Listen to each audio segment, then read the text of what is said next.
Gwanga livudde mu mugalo gwa corona, Gavumenti yabakana n'eddimu ery'okutambuza enteekateeka y'okuteeka ssente ku miruka eyatumibwa Parish Development Model n'ekigendererwa eky'okukwasisaako bannansi okutumbula emirimu gyabwe egivaamu ensimbi. Amangu ddala ng'enteekateeka eno etongozeddwa, omukulembeze w'eggwanga Yoweri Kaguta Museveni yalagira abakulembeze ku mitendera gyonna okuva ddala ku baminisita okulondoola enkola eno, era ababaka gye buvuddeko batalaga ebitundu byabwe okulaba ng'enteekateeka eno bw'etambula. Wadde nga abasinga bagamba nti abantu beeteefuteefu okufuna ssente zino okuddukanya emirimu gyabwe, abakugu mu byenfuna n'enkulaakulana okuva mu kitongole ki Opportunity International bagamba nti bangi tebannafuna bukugu bumala mu nkwata ya ssente zino.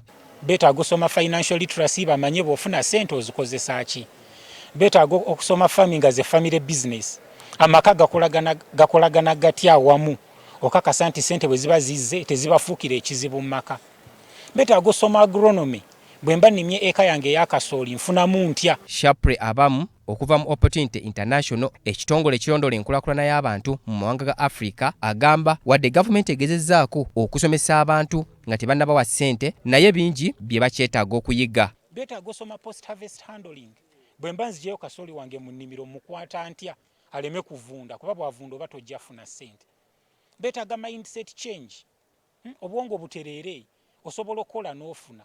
Sinti buli mugagga yabba bubbi oba yaloga bulozi. Twetaaga abantu obasomesa bakole mindset change. Nasa Jumba nga mukulembeze wa muluka ekabalagala mu ggombolola y'e Makindye agamba nti abantu be obwanga babutunuuliza ssente nga bangi ebyokusoma si be baliko ekintu ekisinza okubasoomooza nga babasomesa. Challenge we kyasinza okubeera beetaaga okubawa obudde bateekateeka kubanga already ssente babadde tubasanze balina ssente. Tetusobola kubanga already tukusanze olina ssente ngezo tezikulaakulanya. Olowooza eza gavumenti ze zijja okukulaakulanya.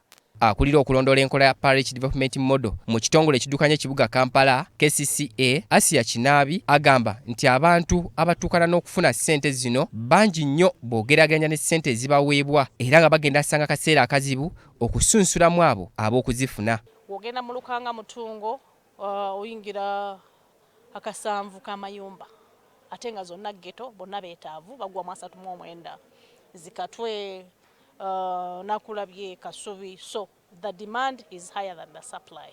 Abakugu mu byenfuna beeyamye okukwatagana n'ekitongole ki KCCA okutwala emisomo gy'okubangula abantu okuva ddala wansi ku muntu wa bulijjo nga tebannafuna ssente n'okubasomesa amateeka g'ensimbi. Tuli kwogeramu n'abantu abo kulaba engeri bwe tulina okutuusa enkola ya bank ku muntu wa wansi an'okuganyirwa mu nkola ya Parish Development Model, nga tuli kwogera nnyo ku nnyingo ey'okusatu ey'okulaba nti buli omu an'omukisa okufuna services eza bank nga azisanga oba nga zimusanga awo waakolera wanna bizinesi ye waakolera.